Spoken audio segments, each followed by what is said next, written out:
കുറ്റം പറഞ്ഞവരെ കൊണ്ടും ആക്ഷേപിച്ചവരെ കൊണ്ടും കൈയടിപ്പിക്കുന്ന ആ രാഷ്ട്രീയ രസതന്ത്രമുണ്ടല്ലോ, അതാണ് മന്ത്രി വി ശിവൻകുട്ടി. നെഗറ്റീവുകൾ ആരോപിച്ചിരുന്നവരെ കൊണ്ട് പോസിറ്റീവ് മാത്രം പറയിപ്പിക്കുന്ന മാജിക്. വെറുതെ അല്ല, നാക്കുകൊണ്ടുള്ള വർത്തമാനം കൊണ്ടുമല്ല, പ്രവൃത്തി കൊണ്ടും. ആ പ്രവൃത്തികൾ ജനങ്ങൾക്ക് അനുഭവപ്പെട്ടു തുടങ്ങിയപ്പോഴാണ് മന്ത്രി എന്നുള്ള നിലയ്ക്ക് വി ശിവൻകുട്ടി ഇന്നിപ്പോൾ സ്റ്റാറായി നിലകൊള്ളുന്നത്. പോരാത്തതിന് കുട്ടികളുടെ കാര്യത്തിൽ മന്ത്രി അപ്പൂപ്പൻ എന്നുള്ള നിലയ്ക്ക് അദ്ദേഹത്തിൻ്റെ കരുതലും ജാഗ്രതയോടെയുള്ള ഇടപെടലും പലയിടങ്ങളിലും രക്ഷിതാക്കളെ ആവേശഭരിതരാക്കുന്നുണ്ട്. അങ്ങനെ ഒരു പ്രസംഗം കൂടി പുറത്തു വന്നിരിക്കുകയാണ്. കുട്ടികളുടെ സംരക്ഷണം തന്നെയാണ് ഈ ഗവൺമെന്റിനെ സംബന്ധിച്ചത് ഏറ്റവും പ്രധാനപ്പെട്ട കാര്യം. നമ്മളെല്ലാം കഷ്ടപ്പെടുന്നത് ജീവിക്കുന്നതെല്ലാം നമ്മുടെ മക്കളുടെ ഉന്നമനത്തിന് വേണ്ടിയാണ്, മക്കളുടെ സംരക്ഷണത്തിന് വേണ്ടിയാണ്.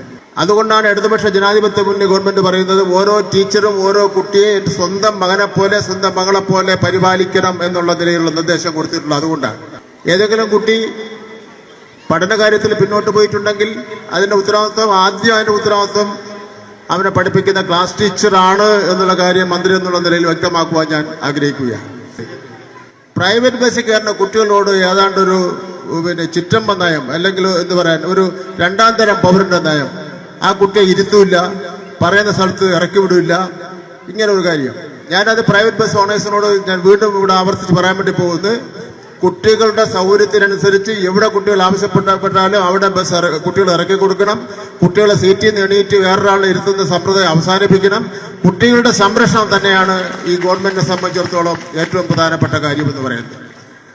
അങ്ങനെ ഏതെങ്കിലും സ്വകാര്യ പ്രൈവറ്റ് ബസ്സുകാർ നിലപാട് സ്വീകരിച്ചാൽ പെർമിറ്റ് ക്യാൻസൽ ചെയ്യുന്ന അടക്കമുള്ള കടുത്ത നടപടിയിലേക്ക് പരാതി കിട്ടിയാൽ പോകുമെന്നുള്ള കാര്യം കൂടി സൂചിപ്പിക്കാൻ വേണ്ടി ഞാൻ ആഗ്രഹിക്കുകയാണ്. അതാണ് കുറ്റം പറഞ്ഞ നാവുകളെ കൊണ്ട് തിരുത്തി പറയിക്കുകയും തലയിൽ കൈവച്ചവരെ കൊണ്ട് കൈയടിപ്പിക്കുകയും ചെയ്യുന്ന ആ ഇടപെടലുണ്ടല്ലോ, അതിൻ്റെ പേരാണ് ഇന്നിപ്പോൾ ശിവൻകുട്ടി.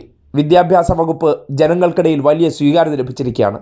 കുട്ടികൾക്ക് വിദ്യാലയങ്ങൾ ലഭിക്കേണ്ട പരിഗണനയെ സംബന്ധിച്ചും അവരെ നാളത്തെ പൗരന്മാരായി വളർത്തുന്നതിൻ്റെ ഉത്തരവാദിത്തത്തെ സംബന്ധിച്ചും അദ്ദേഹം എടുത്ത നിലപാടുകൾ വളരെ കൃത്യമായി ജനങ്ങൾക്കിടയിൽ വർക്കൗട്ട് ചെയ്ത് കഴിഞ്ഞു.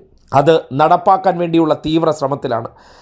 വിദ്യാഭ്യാസം എന്നത് പഴയതുപോലെ അധ്യാപകർക്ക് അത്ര സിമ്പിളാക്കി എടുക്കാൻ പറ്റില്ല, കുറച്ച് ബുദ്ധിമുട്ടേണ്ടി വരും. പഴയതുപോലെ ക്ലാസ്സിൽ വന്ന് വെറുതെ പുസ്തകം നോക്കി വായിച്ചിട്ട് പോകാൻ പറ്റില്ല.